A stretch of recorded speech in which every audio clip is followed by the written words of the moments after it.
This is Santa Barbara Tower announcing the triennial drill. Repeat, this is a drill. California Airlines Flight 920 experienced a runway excursion while landing on runway 25. The aircraft is located on runway 15 right at taxiway Charlie. Smoke is coming from the aircraft and the passengers were ejected from the aircraft. This is only a drill. This is the call first responders received during the recent airport disaster drill held in September. Emergency crews are on their way. The Federal Aviation Administration requires that every airport that's certified to serve scheduled airlines, commercial carriers, conduct an emergency exercise every 3 years. The main goal of that emergency exercise is to involve all the first responders that are outlined in the plan. It gives them a chance to kind of convene on the field, exercise their communications plan, because communicating on the field when you've got different agencies on different frequencies can be tricky. You know, the communications is a key in every drill, as well as giving them all an opportunity to kind of run through the steps of what they would be doing.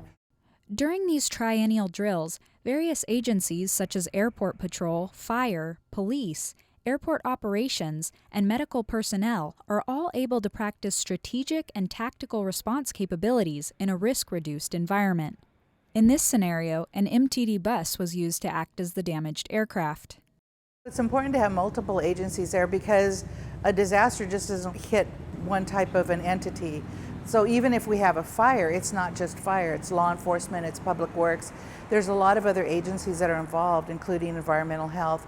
And so this type of exercise brings everybody together, including public health, the sheriffs, FBI, NTSB, the airlines, American Red Cross, and we all come together and we discuss, okay, what worked, what didn't work.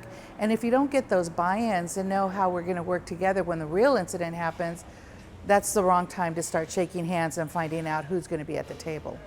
Alert 3 drill. This is Alert 3 drill. As soon as the call went out on the radio, first responders quickly arrived on scene and began performing their specified tasks.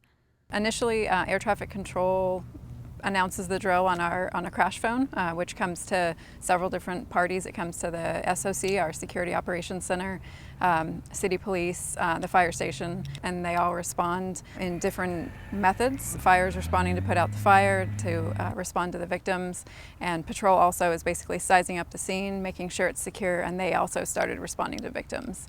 What's your name? First responders weren't the only ones involved in the drill.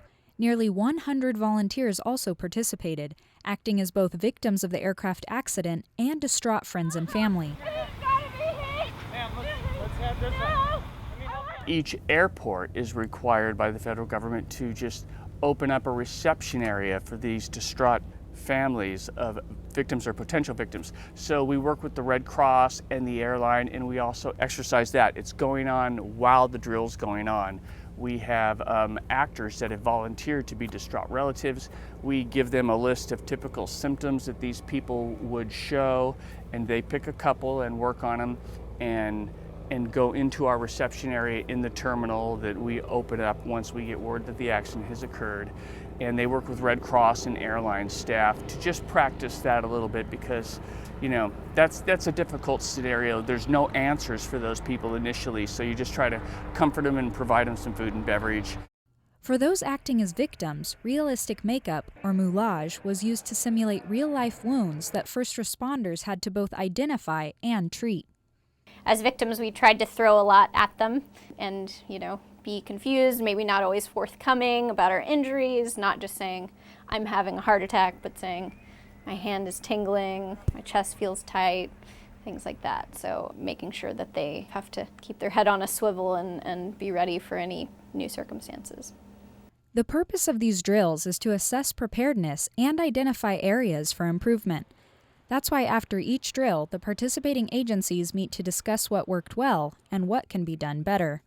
We met initially right after the drill and debriefed, and then we're continuing to meet with fire and EMSA and the airlines to kind of tighten our friends and family plan and make some changes and amendments to our airport emergency plan so that the next time around we're better prepared. After every drill, after every exercise, we do after action reports. And those after action reports list the things that we need to improve on. So with our earthquake drill that we had last year, we had an after action report, and one of the simple things that we did was we learned that the phones were different in our emergency operations center than it is throughout the city. So we made these little place cards that give you directions on how to use the phones. So it's simple things like that, all the way to the clocks weren't working in the way that we had them. We had atomic clocks, but they were all different. So we ended up getting one big clock, to where we had to move different sections in our emergency operations center. And testing the communication is one of the big issues when we do that. So by doing these drills, we have these after action reports so we can improve.